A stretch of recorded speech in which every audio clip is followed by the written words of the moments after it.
Are you ready to take your agency to the next level this new year? If you're tired of wasting time on inefficient processes and you're ready to just hit the reset button, today I'm going to show you exactly how to spot and fix the flaws in your systems so you can streamline everything for maximum productivity. With the new year just around the corner, there's no better time to take a fresh look at your workflows, eliminate inefficiencies, and set up some systems that will save you time and reduce the headaches. By the end of this video, you're going to know how to audit your processes, spot the bottlenecks, and implement the changes you need to make everything run so much smoother. So if you're ready to streamline your systems and kick off the new year with maximum efficiency, go ahead and like this video and don't forget to subscribe to our channel. And make sure you hit that bell icon to stay notified on all new content. We have lots of great tips coming your way to make this your most productive year yet. Let's dive in.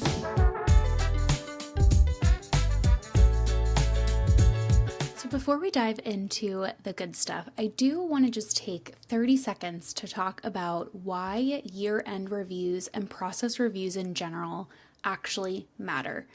It sounds like, honestly, just another thing on your overflowing to-do list, but I promise putting in the work now is going to pay off tenfold. Here's why.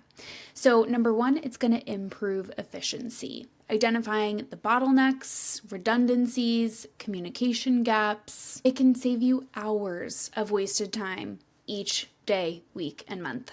Next, it will increase your profitability. The more you streamline your workflows, the more capacity your team is going to have, and you'll be able to reduce labor costs. And the more you're able to reduce time that you spend working in your business, you can actually work on your business and work on the marketing and revenue generating activities. And the last piece is really giving a fresh start for your team. Everyone knows how it feels to operate and live in a cluttered environment. Just like a home, everyone's going to be more at peace, more effective, and more productive if their environment is as organized and streamlined as possible. This is the same exact thing from how you live in your day-to-day in your home and inside your operating system. Okay, so now that we talked about that, let's dive into the actual process that we do at the end of each year.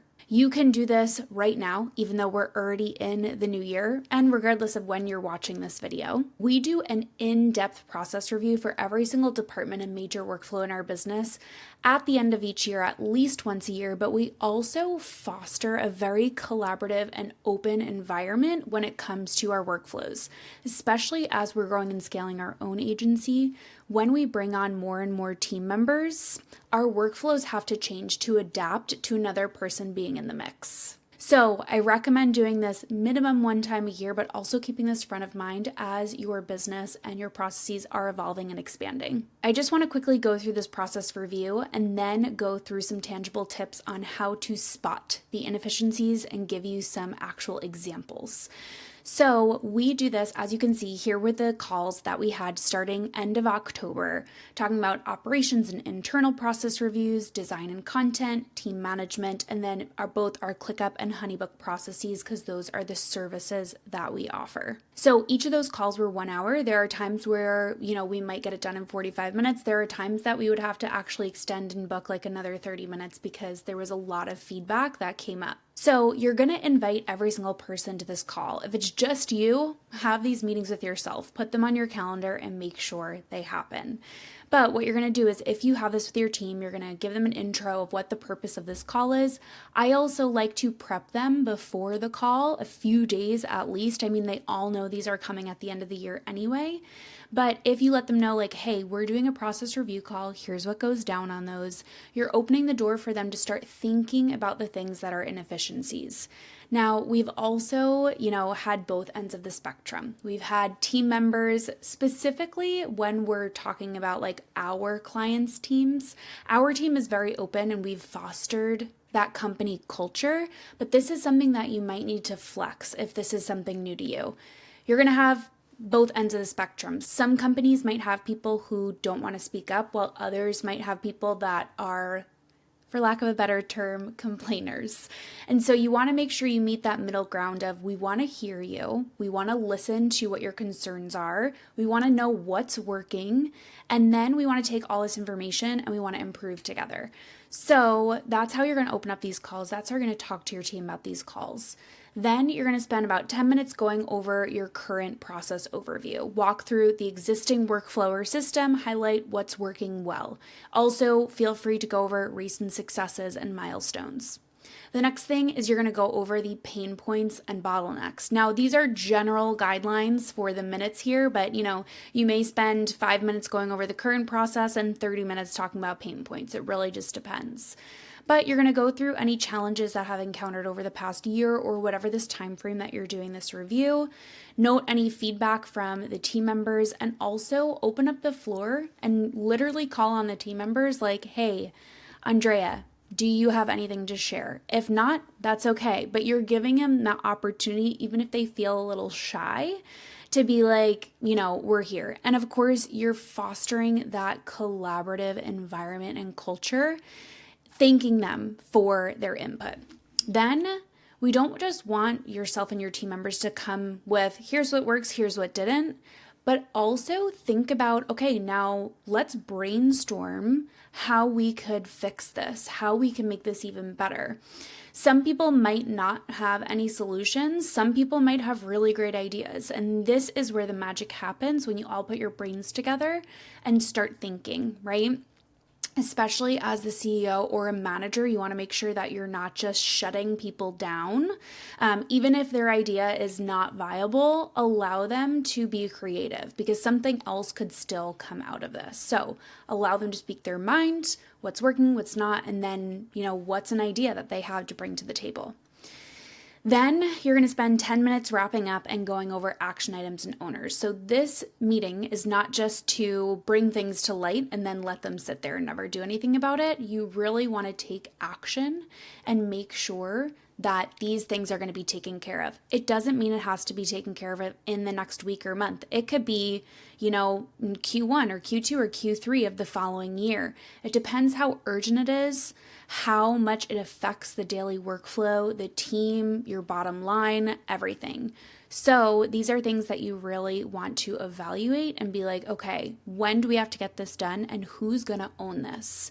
We want to make sure that it also doesn't just fall on one specific team member, right? You all have the things that you're doing on the day-to-day, so being able to split up and work on this collaboratively is going to be the best approach. Also, I am such a huge fan of AI. Our company is such huge fans of AI, especially when it comes to productivity. And we will take all of these transcripts from these calls, run them through AI, ChatGPT, whichever AI you have, ClickUp AI, and be like, okay, from this transcript, create a 90-day plan to optimize this workflow and set action items, owners, and deadlines for all the things that we have to do.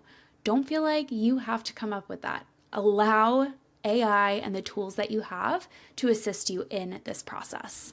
And then you're just going to review the next step. So feel free to screenshot this, take it, make it your own. These are in ClickUp Docs in our team meetings agenda. That's also a free template you'll be able to find in our shop, which will be linked in the description. And so I wanted to kind of set the stage there with how to actually hold these process reviews. And now I'm going to go into the tangible examples of key things that you can find when spotting these bottlenecks and inefficiencies. So let's dive into common process flaws to look for. So I'm going to go through and show you some example processes from templates that we have. Now, disclaimer. If you don't have your processes mapped up, that is the number one bottleneck stopping you from moving forward. So the first thing that you are going to do is commit to creating the process and putting it into a repeatable system. So I'm showing you ClickUp here. This is our project management tool. You could do this in any project management tool, but I just want to give you those examples. Okay, so first is if you don't have the process, your next step is to create it. Second is looking for bottlenecks and consistently overdue tasks. So whether this is going to be your job or a project manager's job, you definitely want to make sure that you are creating dashboards that are funneling information from the entire workspace, showing things like overdue tasks, tasks by assignee, different KPIs, total time and statuses. You can see all the different widgets here that will pull in the information and make it visual for you.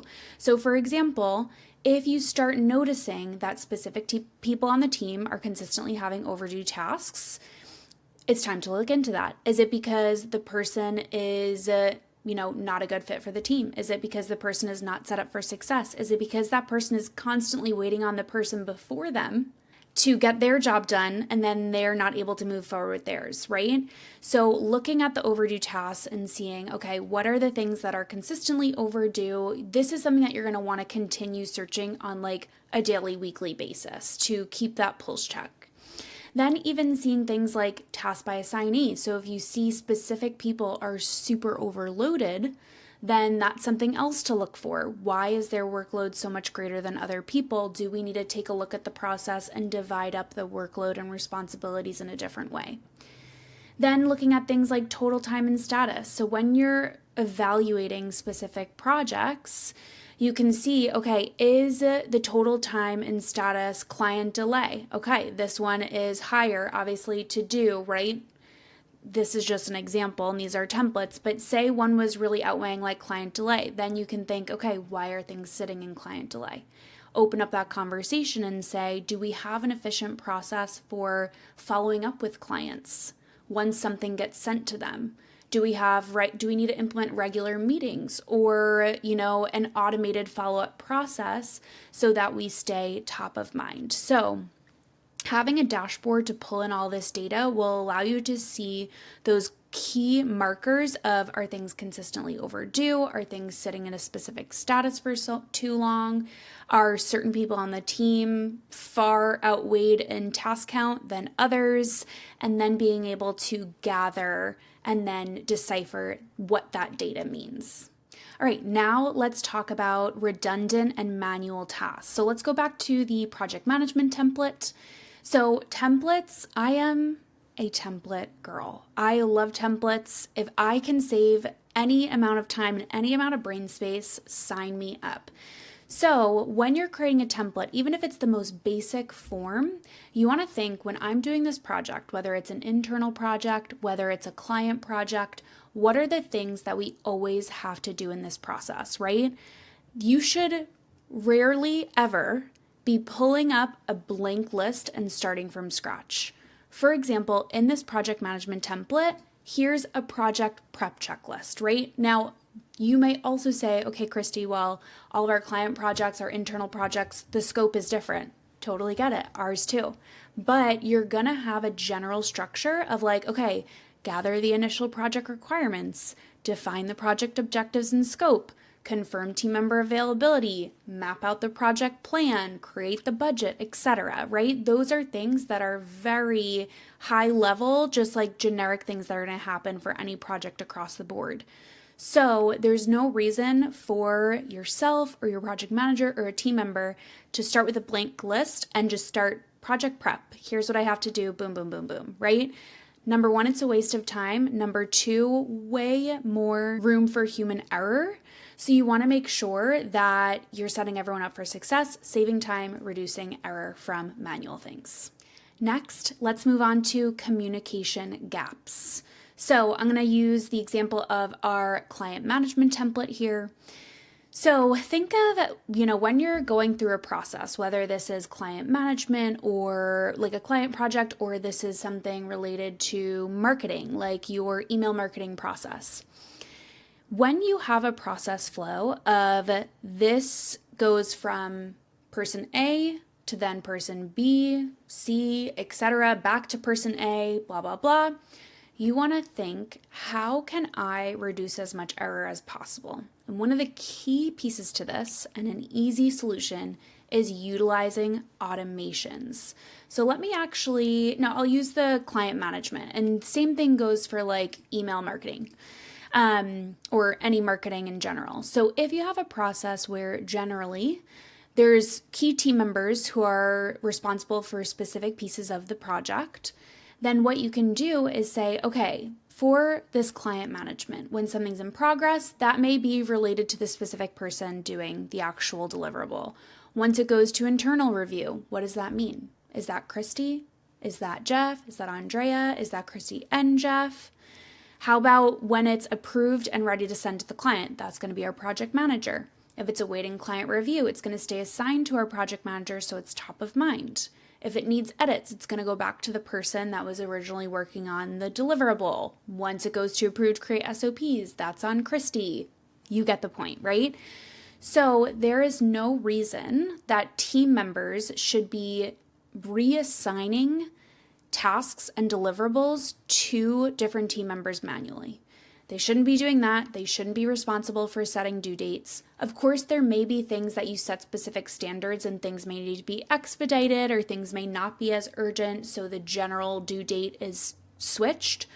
But for example, if I'm working on something or Andrea's working on something and then she moves it to internal review, she should be able to move it to internal review, X out, and move on to the next thing on her list. So how do we make that happen is through automations. Let me show you the example of this automation. So when it goes to internal review, when the status changes to internal review, we are going to reassign to Christy and Jeff, change the due date to on the trigger date, and create a comment, "Hi Christy, this ClickUp client task is ready for review." So Andrea is going to save time and brain space. Things are not going to get lost in communication because ClickUp's going to do that project management piece for us.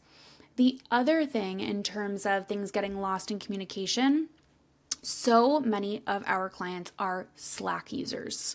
Whether you use Slack, Discord, ClickUp chat, email, whatever channel you're using, you also want to make sure your communication standards are crystal clear. When we are talking about things related to a task, right? This is a task deliverable for a client. We are always communicating about it in the task itself in the comment section. If there's something urgent or we want to brainstorm on a call or something like that, we can take this task link, copy it, and throw it in Slack and be like, Andrea, I just left a comment here. Can you check it out? Let me know what you think. Let's hop on a huddle in 15 minutes, right? Because people realistically might not be checking their notifications in ClickUp every 5 minutes, right? But you want to make sure that when you're looking at this email marketing campaign that you're putting together for a client, when the next person in line gets it, you want all the communication to be in the comments so they can fully see what's been up to date, right? If me, Andrea, and Nina are working on a project and it was my turn to work on it, I'm then talking privately to Andrea and then in Slack, and then I come back and I reassign it to Nina, she's missing. There's a huge gap in communication there that she doesn't know, and then we're having to backtrack, fill her in on what we talked about.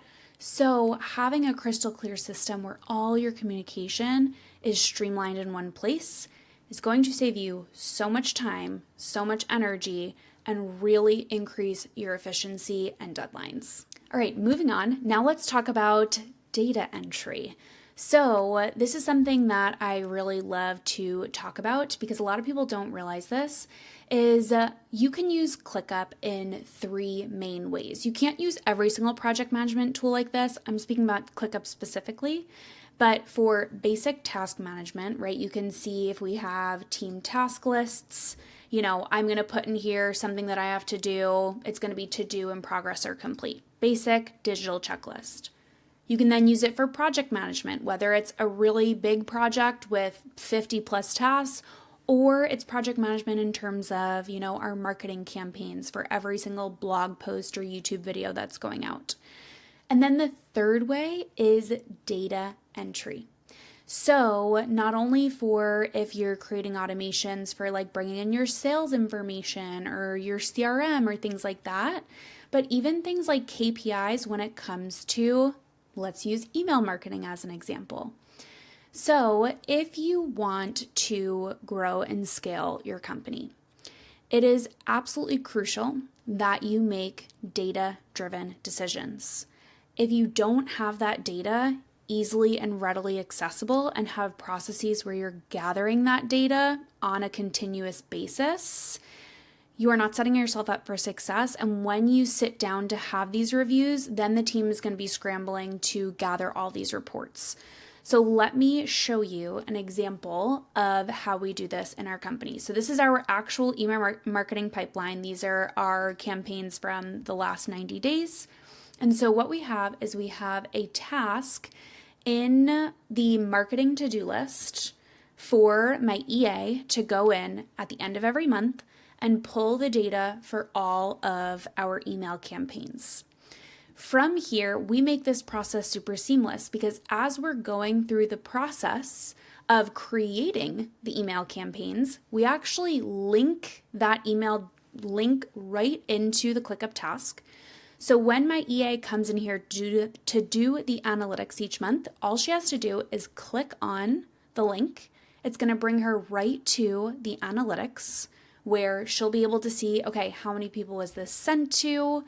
How many people clicked, opened, unsubscribed, etc. All these metrics are here.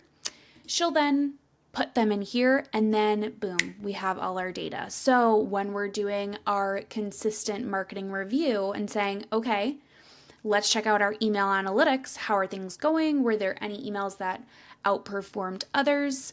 We can literally come right to this tab and then we can look at everything in a glance. Instead of having to go pull a report, etc., it's just baked into our daily workflow, and we have the metrics and custom fields set up in our project management tool to make it as easy as possible.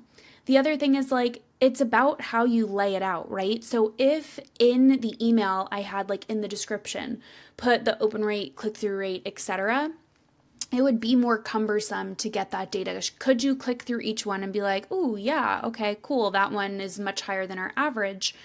But this way is going to be so much more seamless to be able to review that data side by side. And the last common flaw that you want to make sure you're on the lookout for is underutilized automation. Now, you might not even know where to start with this, and so I gave you a couple examples in this video. Also, feel free to use AI and say, I use this project management tool. This is the process that I'm automating. What are potential automations that I could put into play? Here are my team dynamics, etc. But just start getting your wheels turning about familiarizing yourself with the automations in your platform, going through your process and saying, are there any places that we can increase the automation and efficiency in here? So let's dive into now how to actually map out these processes and then put them into action. Okay, so here I pulled up the ClickUp whiteboard view and I used a template that they had for process mapping just so you can see a visual. We love using flowcharts and love using these visual examples so you can see this clear process map. So what you're going to want to do is if you have this process review call, there are multiple ways you could do this, and there's really no wrong way. I personally love to brainstorm out verbally or written what this process looks like, and then move on to the process map. So then I could see, okay, here are all the things that I do. Now let me map it out, let me refine and iterate it, and now I'm looking at what the process currently is. Now I'm going to copy and paste this and say, okay, now how can I adjust this process to be more efficient? Are there any gaps? Are there any people who their roles are changing within the company? So that's the other great piece of having this documented is then you know what it looks like. So when you change roles, someone new comes on board, now you have this to be like, okay, how is this process going to change? So not only is this super helpful for being able to spot the current flaws, but then you have this moving forward for any changes that will come in the future. Now, another key thing I want to mention, and I said this earlier in this video, but just to reiterate, as you're watching this video, you might be like, oh my gosh, this is so much work. Number one, yes, it is. You are going to have to take some time and effort to pour into this, but I promise you, like I mentioned, it's going to pay off tenfold. And the second piece of this is you do not have to do this all on your own. If you're the person watching this video and now you feel this sudden responsibility to do this for every single process in your company, number one, there are experts out there to help. if you need our support. Number 2, if you have a team, feel free to bring them on board and help with this process. And number 3, prioritize. Think about the process that is the most cumbersome right now, the process that is costing you money. Think about the things and the workflows in your business that are most urgent that you fix, and start with that one thing. Do not feel like you have to do all of this in the next 30 days and revolutionize your business. Systems are always evolving. They are ever changing. And so start with the thing that matters most and then move on from there. Okay, so you're gonna map out this process. From here, you can even do things like add sticky notes and be like, okay, here is my thought and brainstorm about this thing. These are also collaborative, so you guys can be working on this at the same time. And then you're going to, like I mentioned, you can literally copy and paste this, bring it to the right, bottom, whatever, and then say, okay, how are we gonna change this process? Okay, so then you're gonna have, this is what it was, here's what we're gonna do. You are identifying the bottlenecks, the inefficiencies, and then from there, highly recommend using this agenda where you're saying, okay, now what are we gonna do about it? Let's talk about the action items, who's gonna own this, that, etc. Do we have to create automations? And you're taking it step by step. So if you made it to the end of this video, kudos to you. It's a heck of a lot of information. So I want to leave you with 2 tangible tips to wrap up.